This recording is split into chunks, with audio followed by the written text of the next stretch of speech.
My guests today are film director Michael Hall and actress Jet Jandreau, and under the direction of filmmaker Michael Hall, Peter 5/8, a film that emerges skillfully blending drama, suspense, and character depth. Now, actress Jet Jandreau is a German-American actress who has starred in multiple features across the globe, and she starred in the Western drama The Trail, which premiered at the Cannes International Film Festival, and Jet received 2 Best Actress awards for her performance in the U.S. Now, both Michael and Jet own Ascent Films production company.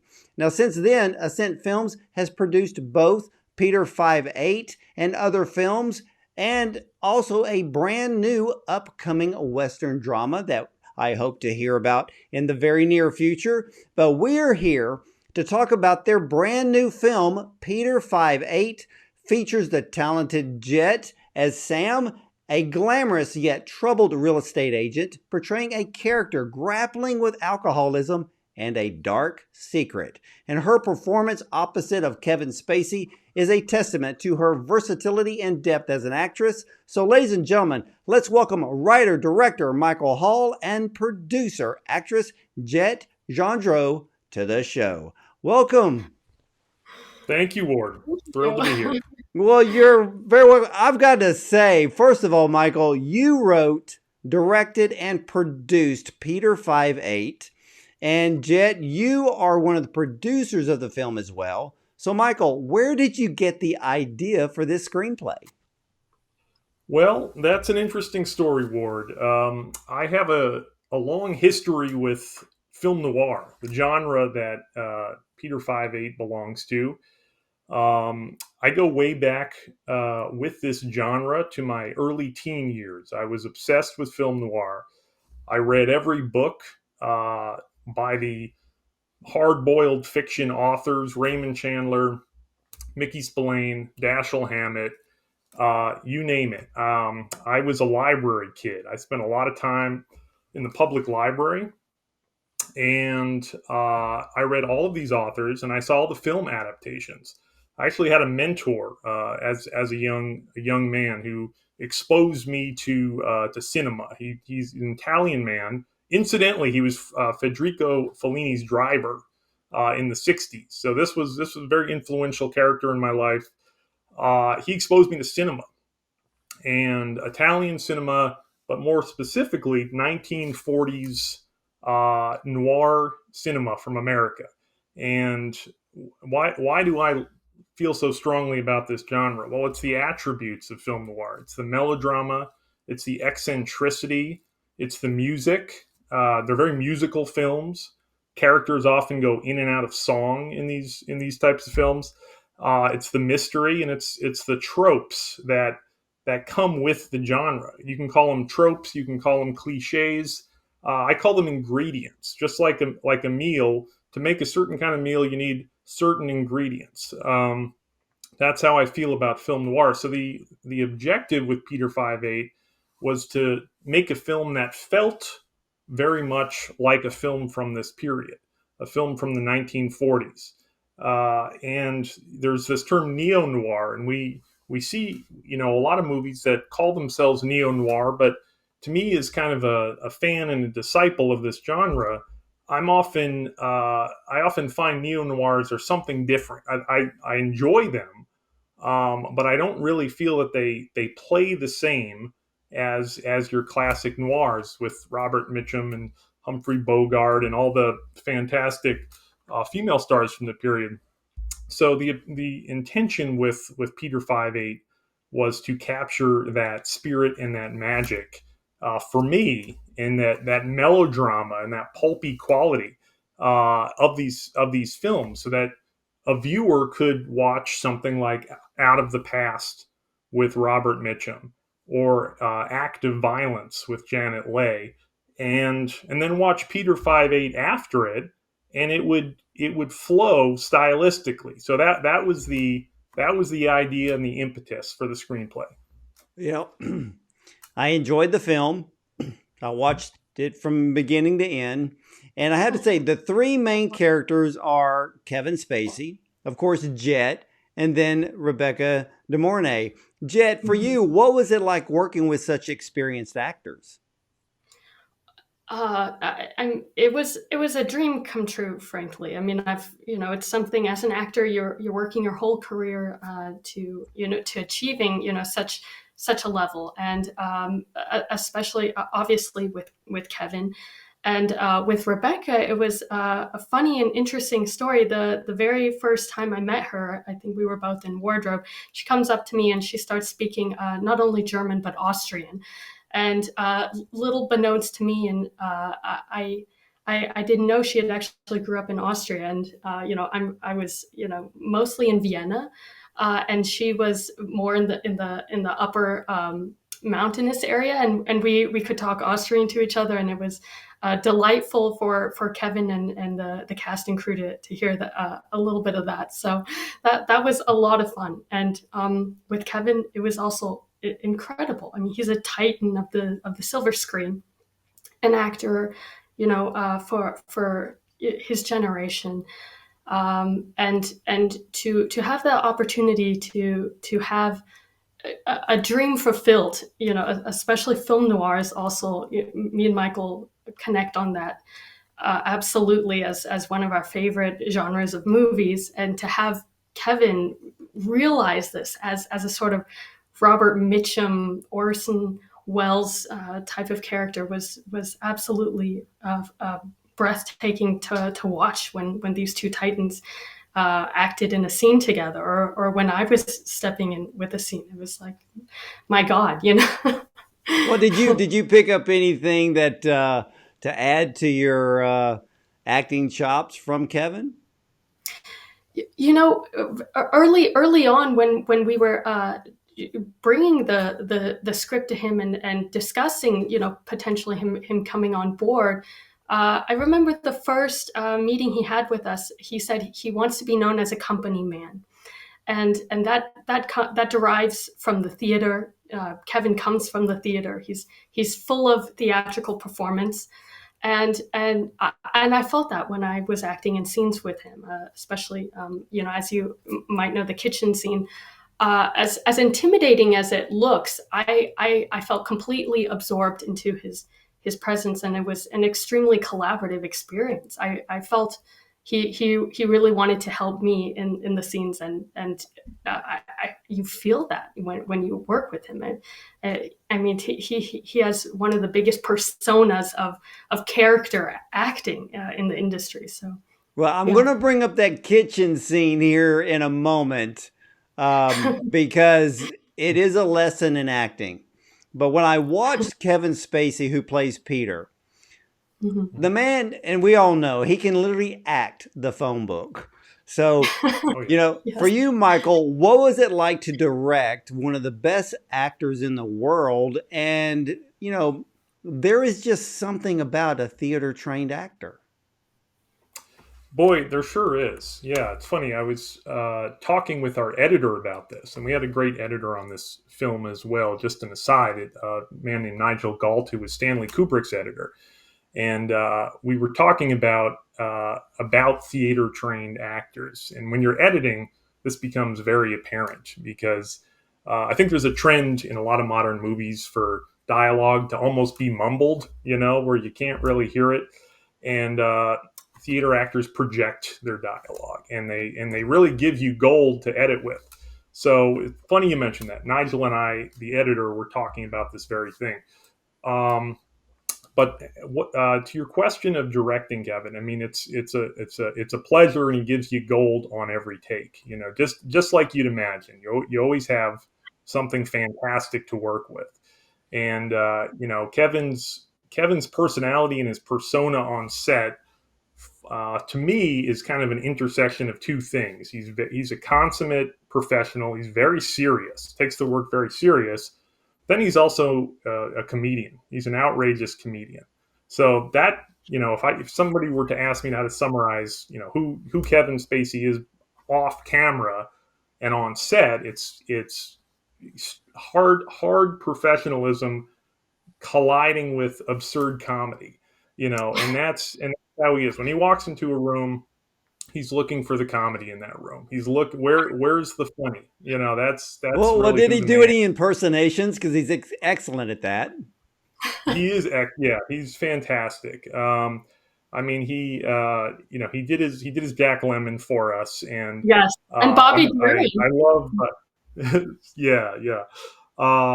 He and Glenn Ross is one of my Oh, favorite movies, and he just loves lemon, and he gave us a lot of lemon, Jack Lemmon. So you're right, he's fantastic with impressions. But he's a comedian, but he also takes the work very seriously. So Well, well, let's get that's how I would the describe him. well. Let's clear the elephant out of the room here. Was there any hesitation to cast Kevin Spacey? Uh, of course, there was discussions, regarding the controversies around him. But where we ultimately landed is that of everybody on the planet, there's no one who can play Peter better than Kevin Spacey. And my relationship with his work is through his movies. I'm not interested in uh, you know reading TMZ all day, I'm less interested in the online chatter, and I'm more interested in the movies. And so our stance was ultimately we'd probably take some heat for it, because there's definitely some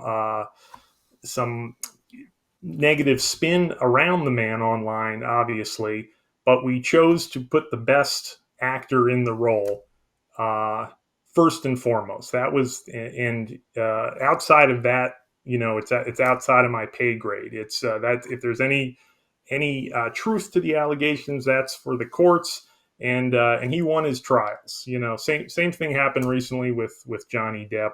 There was allegations. He went to court. He cleared his name. The man's working again. So our focus was on the filmmaking and on putting the best man in that role. Well, I agree with you there, and I'm going to bring up that kitchen scene, Jet, because here is this scene in the movie. So I'm not going to spoil the ending whatsoever because I want everybody to see Peter 5'8". But in the scene, Peter appears in Sam's kitchen and she's freaking out because he knew about her past. And Sam was at a loss for words, but Peter, or I should say Kevin Spacey's acting just comes across as a natural instinct in the scene. I mean, he went for the jugular to rile up Sam. And I've taken acting lessons before, so I knew if he was just doing lines or if he literally took the moment to another level. And he was not only in that moment, but he pushed it. I mean, Jet, did you learn anything from Kevin in that scene by watching him literally just never stop pushing Sam? oh, he was incredible. I mean, everyone in the casting crew, bunched into the house to watch this scene. And I did. I learned so much from him. He as Michael said, he's witty and totally cracking up the crew, during breaks. But during this scene in particular, he was very focused. And after the scenes, he would walk out to the side part of the kitchen, and I mean, I would just be sweating. I mean, you could see, the sweat everywhere. I'm like, hoo, hoo, hoo, hoo, hoo. The whole scene. I'm very top breath thing going on, and it was just delicious to act that scene. I mean, I'm a very high drama. I mean, Sam is a part of me. Sam is something that just came out. She's definitely a huge part of me, and I think Kevin just craves that sort of drama on scene too, and we both just went for it, and it was delicious. I think from both sides, it's you want an effect and an effort and a counter effort going into it. And boy, did he give it to me, and I could deliciously react from that. Well, And how much of his, in that one scene, and Michael, you could probably answer this, and I know Jet can too. How much of that scene did he follow lines versus how much of his maybe ad-libbing, I guess that's the only term you could use, in that scene? Which was which? Yeah. I don't know anymore. Yeah. I don't know. Well, I mean, it's interesting you highlight that scene because you're right that Kevin likes to surprise, and acting is reacting, and he likes to bring surprises. And that scene, is more or less scripted the way that we see it, but he brought a surprising energy to it. And there are a few ad libs in that scene as well. So I definitely need to give him credit that he did bring some dialogue surprises as well. For the most part, it's scripted, but the energy was unexpected, and he played his cards very close to the chest. And I'm sure Jet would agree that he didn't let on where he was going to go with that. Wow. And that's a real pleasure. In fact, I actually remember he turned the scene and made it a little bit more. He added he upped the ante. I think while we were at the oven, I didn't think it was going to go there, and he was like, oh yes, you would do anything for it, and I'm like, well, I like the way he pushed. The way he pushed you, Jet. I mean, he just kept coming and coming and coming. I'm like, he was so great. You just trust him. Yeah, because I was like, part of that's line, and I said, part of that's Kevin. I mean, because it's that experience that pours out. I mean, for you, Michael, how much leeway did you give Kevin when it came to scenes and following the actual script dialogue versus adding a little bit of that extra to, I guess, add more realism to it? Yeah, well, so Kevin is definitely somebody who arrives with ideas. He's and that's I think Jet and I loved that about working with him. This is not somebody who phones it in. He arrives with thoughts about the scene, and sometimes we'll sit down in the morning with the script and we'll discuss it, and he'll have some thoughts on what scripted can be even better. And there were certainly times where he brought a little extra spice to it. Even if it's essentially what's on the page, how can we just find a way to make what's on the page more exciting, more original?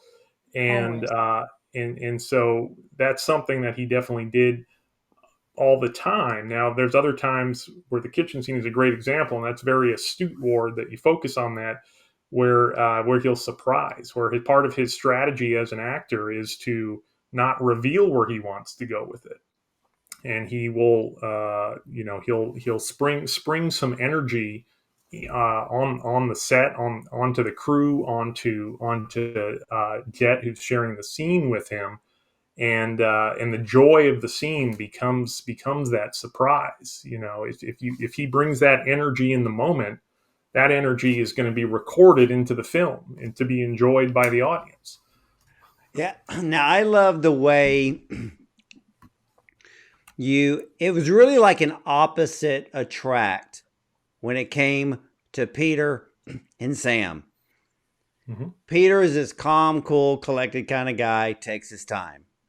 And I think because he was taking his time, it added the suspense and the drama, because you're like, he could just knock these people off like now.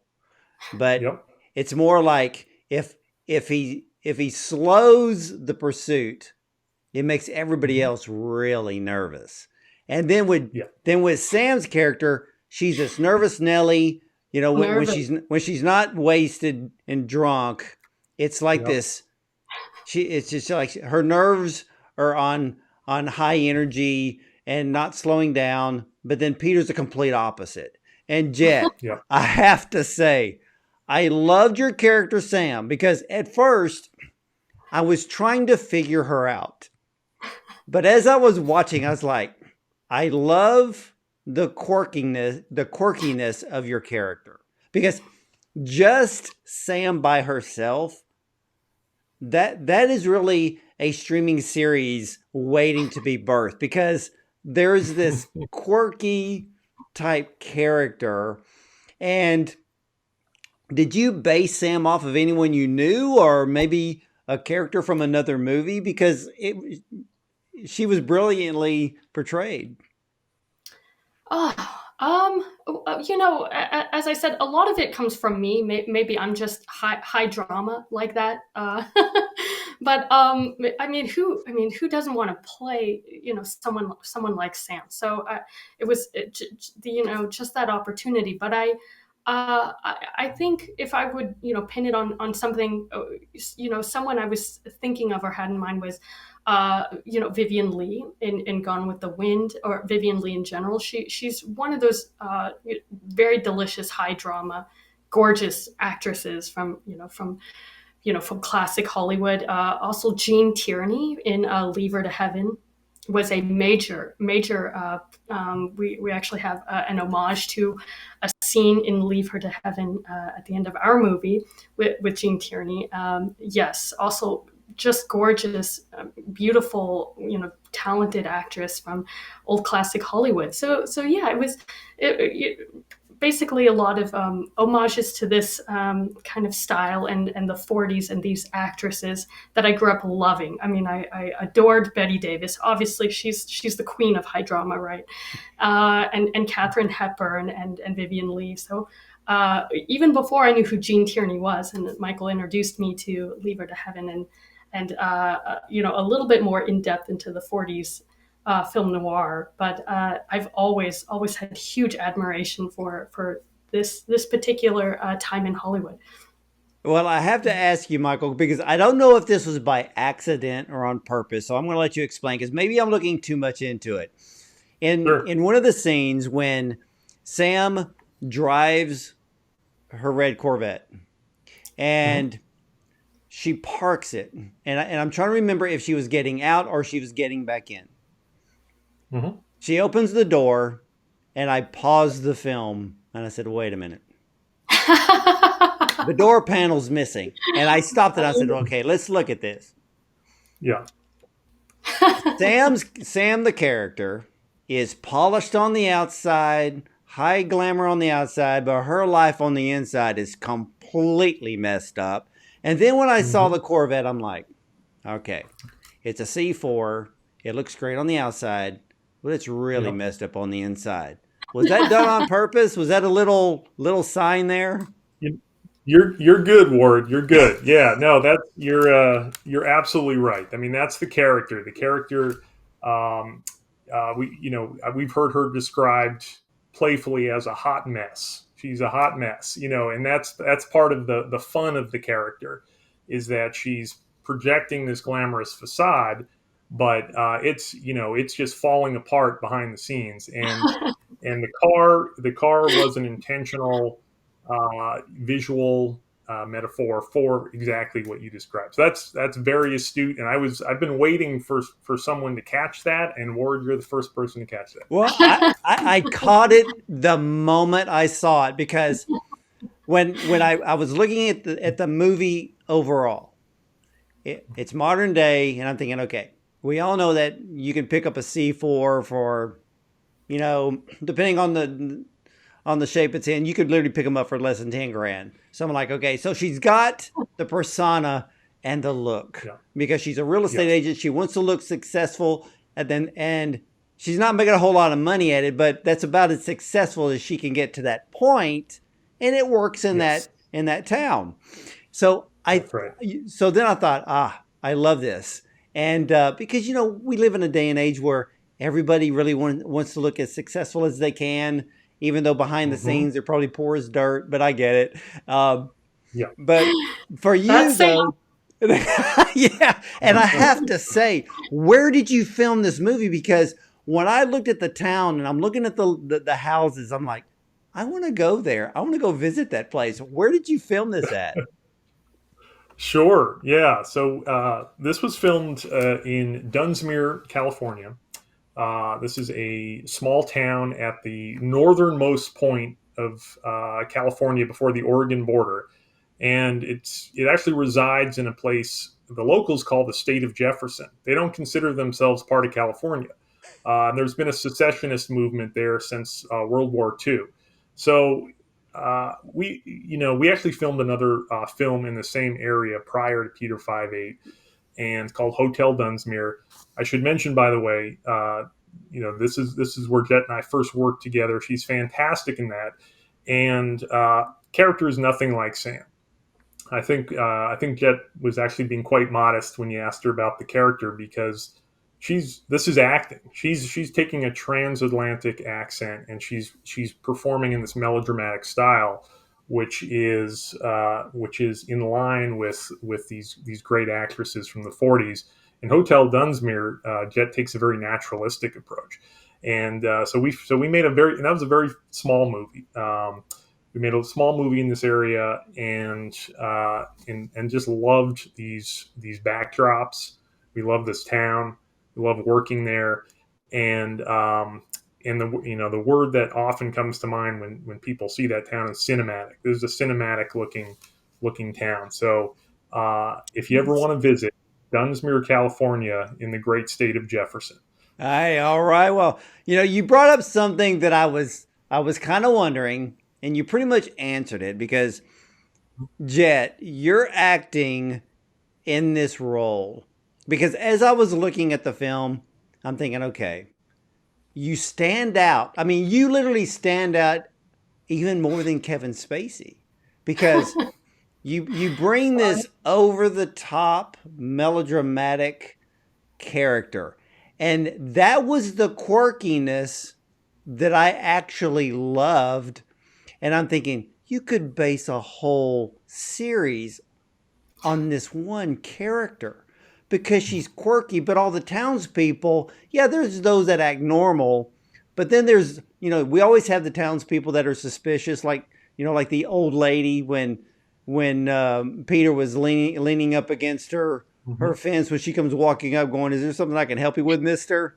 And No, yeah, so there's always neighbor people like that, but everything worked, and so you pulled this character from a lot of the 1940s era type movies, right?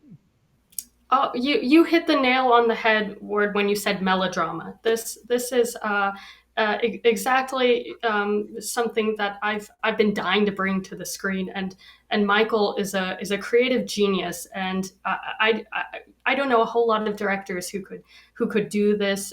It really was down to me and Kevin exuding this melodrama because we didn't have the budget, frankly, to go make this complete 1940s detective film noir set in this town. So it was really up to my character to show that. And it was a fine line to cross because I think I crossed it sometimes too much because she just comes off as really crazy, and people just let her have this accent.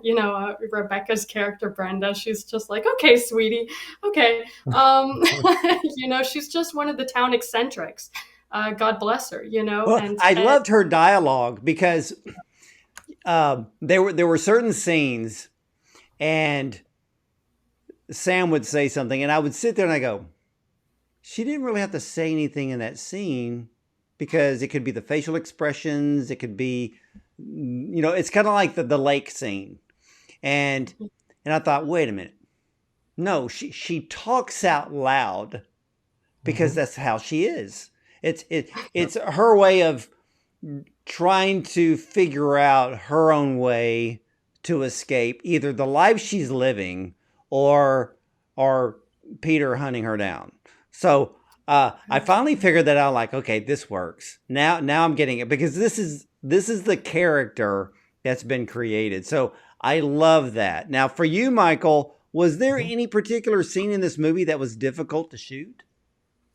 Well, you mentioned the lake scene, and the logistical challenge of that scene was the actors being in rowboats all day. And I'm sure Jet can speak to this better than I can, who was behind the camera. But you know, rowing all day is not easy. You know, I never and rode before. I never rode before that day. I became an uh, expert rower. You know, to Kevin's credit, I was telling him, you know, House of Cards. You know, anyone here? Well, you know what's exactly. funny about that scene though? Because Sam, she's rowing like, I gotta get away, I gotta get away. Mhm. And Peter's just like taking a nice little rowing stroll, like he's He's not in in a no canoe. rush. And I'm like, and she's Oh. not getting any further away Yeah. from him. And so I love that whole contrast between the two of the rush versus I'll just take my dear sweet time because that's just going to make her even more nervous because he's Well, so I mean, freaking calm.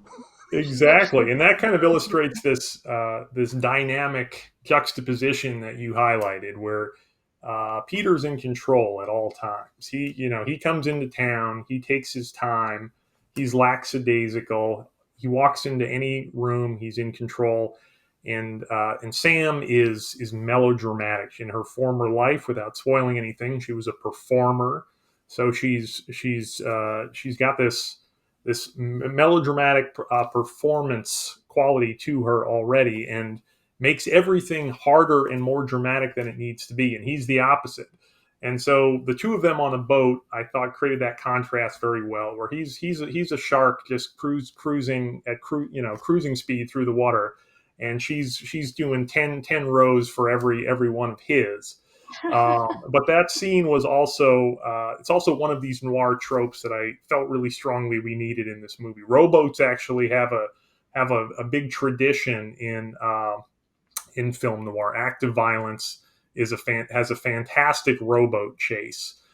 Leave Her to Heaven has a very famous rowboat scene as well, and as Jet mentioned, there's a visual homage to Leave Her to Heaven. You can almost match frames between those films and Peter 5/8. So it's one for me. It was very important to structure a modern film around these tropes. You know, the trope of a man in black that rolls into a sleepy town and turns it upside down. I mean, that's how Out of the Past with Robert Mitchum starts. It's and it's just a evocative way to bring a viewer into a film by using these tropes and inverting them in a modern way. Well, there's the scene between Kevin Spacey and Rebecca De Mornay. Um, the scene where he's like, I don't need you anymore. Mm-hmm. Um, what was the actor's setup for that scene? Because even with the way that Peter was acting towards Rebecca's character, I was like, whoa, how was she going to handle this whole persona of night and day from love to I despise you right now? I mean, how did Yeah. you set that scene up and how did the actors work that scene out? Yeah. Well, what I find interesting about Rebecca's character is, to Peter, she's collateral damage. He's using her, he's casting her aside, and I think we, the audience, get the impression he's done this a few times in his career. He's very very used to taking on a persona, getting the job done, and leaving collateral damage in his wake. Brenda, who is Rebecca De Mornay's character, as envisioned, grew up in this small town, and grew up living a hard rural life. And she's no one's collateral damage. That was the idea, and I don't want to enter into spoiler territory past No, no, that. no, no, no, no.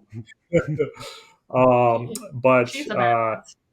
yeah, but for Basically, the in the story to movie. progress past that point, we, the audience, needed to feel that heartbreak that she experiences in that scene, and the two of them together are just fantastic. I mean, they were great. They became friends on set. They had great chemistry, And these are two, as far as I'm concerned, two legends of the screen, and you just let them go, and they just do their thing, and it's a pleasure. Well, there's after that scene had happened, and I'm not going to give it away because it leads into the climax of the film. And when Brenda is sitting in her own place, she has the tears running down her face. Mm-hmm. I stopped the film and I went, there's a sign. And I'm not going to mention what it is because I want everybody to see the film. But then when I saw it, I went, okay, I said, that is linked to her character. Let's see where this goes. And it goes. So I'm just going to leave it there because I want everybody to see Peter 5'8". But I have to ask you, why did you use the scripture Peter 5'8" as the basis of the film? And for those of you who do not know what it says, keep your mind clear and be alert. Your opponent, the devil, is prowling around like a roaring lion as he looks for someone to devour. Why did you use that in the film? Yeah, well, I mean, there's a few reasons I used it. I mean, narratively, I was very interested in how that related to the story. Now, Sam's character, as we alluded to, is a hot mess. She's not a responsible person, and she's a drunk. She's not confronting her deeds. She's done some very unfortunate actions, and she hasn't confronted them, and she hasn't atoned for them. And this is the theme of the film, and that passage alludes to this. It alludes to being of sound mind, of responsibility, of being of confronting your actions. And so Peter in the film is an agent of confrontation, of confronting one's own actions, of confronting one's past. And Sam has been running from this. So, but at the same time, Peter is that prowling lion, and he enters a small town, and he's got all the power, and he's got and he's in the driver's seat. So he's that prowling devil. But at the same time, the real villain of the piece, if you were, is Sam's lack of responsibility. She wasn't staying alert. She was running away from a past that she thought was technically long forgotten. Mm-hmm. Yeah, she's a woman on the run. This is the archetypal or anti-hero sort of character. She has a secret. She has a big dark secret, and she's hiding it. And she wants to move to a new small town, change her name, her character, and her job description, and live a new life. And this is a movie, about a reckoning. Be sober, be vigilant. As the devil as a roaring lion, walketh about seeking whom he may devour. So it's a story of a reckoning. And what's also beautiful at the end is that there's a redemption. There is a redemption story with this as well. That is it has many beautiful. Yeah, to tell you the truth, I almost didn't recognize in the bar scene. I almost didn't recognize Sam's husband. I was like, who is that? And I went, oh my gosh. And so, yeah, there's that redemption, there's that deliverance, there's that renewing. But I like the film very much. And all I'm going to say is, because I'm not going to spoil it for everyone, but I'm already looking forward to a possible sequel because, Michael, you've got some explaining to do. I know what you're talking about. Yeah. We won't spoil it, but I know exactly what you're referring to. Oh yeah. Because I was just like, because there's this one moment, and I was just like, okay, do not leave me hanging. I need a sequel. It's kind of like having someone that's OCD, but then you don't let them finish their task. That's Yep. where this left me. Well, it's funny, Ward. I'm a fan of clear storytelling, of old fashioned storytelling. That's where all of the cues in this film come from. But I also like a little bit of ambiguity. I also like a little something that gets people talking in the aisles, because you can't have it be all wrapped up in a clean bow. So it's the hope is that this is old fashioned in its clear, clean storytelling, and it's in a style that's contrary to a lot of films that are made today. This is intentionally old fashioned. We hope with we hope it's respectful towards the passage which it gets its title from. This is not a film that has any disrespect towards faith. Far, quite to the contrary. It's actually positive towards it. Yeah, and I think Exactly. there's often It's very an unnecessary delineation between faith-based films and mainstream Hollywood, which usually treats that very disrespectfully. So I think there can be a middle ground, Oh yeah, yeah, and that. completely. And I love the scenes, in the end, with Sam and her husband, and it's kind of like you go from dark to light. Mhm. yes. And so the ending has this very fresh feel to it. Yep. And then until you stick us with that one scene, and then I'm like, okay, don't keep me hanging. Well, that's film Well, noir for you, so. that's film noir. You need a stinger. But I will say, it's funny. So what you're alluding to is Travis, the husband, gets a haircut, and they clean up their act. So there's some notion of redemption. But when you think about it, and Sam herself has a line about this, has she really confronted her sin that sent Peter on her trail to begin with? Was there really any reason for redemption? Maybe there wasn't. Maybe there's still some confronting of the past that still needs to happen. So that's all I'll say about what you're referring to, and I'll let viewers come to their own conclusions. That's what I love about films like this. It allows the audience to go, well, why didn't they do this? Why didn't they do that? Or, well, how did that happen? And then you're trying to create. It's funny. It's films like Mhm. this that causes the audience to start creating their own movie scenes. And Yeah. and that's the beauty of film. That's the beauty of filmmaking. Yeah. And you've done that. Now I've got to ask, why did it take 2 years to bring this film to pass? Yeah, well, I mean, quite honestly, it had to do with Kevin's trial in the UK, and so shortly after we completed the film, there were some accusations brought against Kevin, and that led to a delay in the release. It just would not.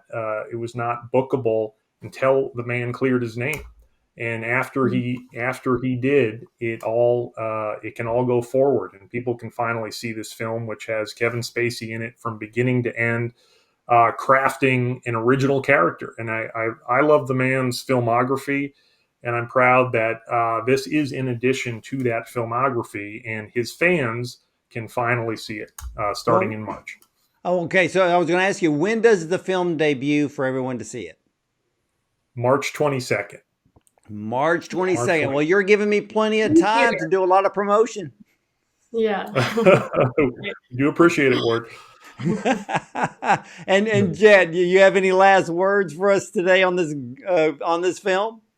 Oh well, sure. Well, this is Kevin. This is the Kevin Spacey comeback movie for his American audience, and it will be in theaters, and we will get more of a theatrical release on that, and it will be in March in 2 months from now. Oh my goodness! So Well, yeah, we're finally excited to bring this to everyone. well, let me ask you really quickly, Jet, because I understand that, and remind me, is it a new film coming out, or was it a past film in which you did all your stunts in?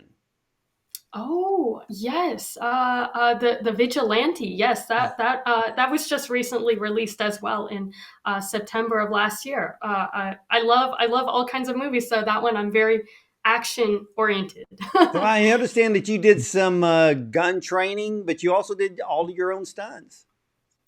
Yes, I love it. I'm very much like Tom Cruise on that. To be frank, I wanted to do everything. I was a competitive gymnast in school, so I was like, hey, I can do this. So I had combat training and rifle training and weapons training. So and it was about sex trafficking of children, and it's a very important story. I very much wanted it to be told, and very proud of that movie as well. It's on Tubi and Apple and other streaming platforms right now. Yeah, it's called The Vigilante, correct? Yes. All right, Michael, do you have any new films coming out besides Peter 5'8" this year? Yeah, so nothing that we can announce yet, but in early development on another film, which we're very excited about. My goal as a filmmaker is to work in different genres, but to also create projects on increasingly large scales. And I look forward to painting on an even bigger canvas with the next one. So that's all I'll say. Well, you're both welcome back anytime to talk about more film and more acting. And ladies and gentlemen, if you like suspense thrillers, come March, you're going to enjoy Peter 5'8". Now look, Kevin Spacey isn't the one that actually carries this film, but we won't tell Kevin that. It's Jet Jandreau. And I love her quirky, classy exterior, whose interior is about as shabby as the interior of that Corvette that she drives in the movie. And for actress Rebecca De Mornay, still graces the screen with such a strong presence, and her character should not be overestimated as she packs a punch, and you'll see why when you watch Peter 5'8". Hey, I want to thank you, Michael, and thank you, Jet, for sharing your suspense thriller Peter 5'8" with us today. And like I said, Michael, I'm expecting a sequel. Just might get it, Ward. That would be fantastic. Thank you so much, Ward. Well, y'all are very welcome. It's been a real pleasure. Hey, I've had a blast with both of you today. And ladies and gentlemen, you can catch all of the replays of our interviews with the top film directors, producers, and screenwriters, as well as actors and more on our YouTube channel, Bond on Cinema. We are available on a dozen audio platforms as well. And get ready for our new website, which is almost done. And I want to thank all of you for watching and listening. And as for me, I hope to see you at the movies, or maybe even on the red carpet. Thank you for watching.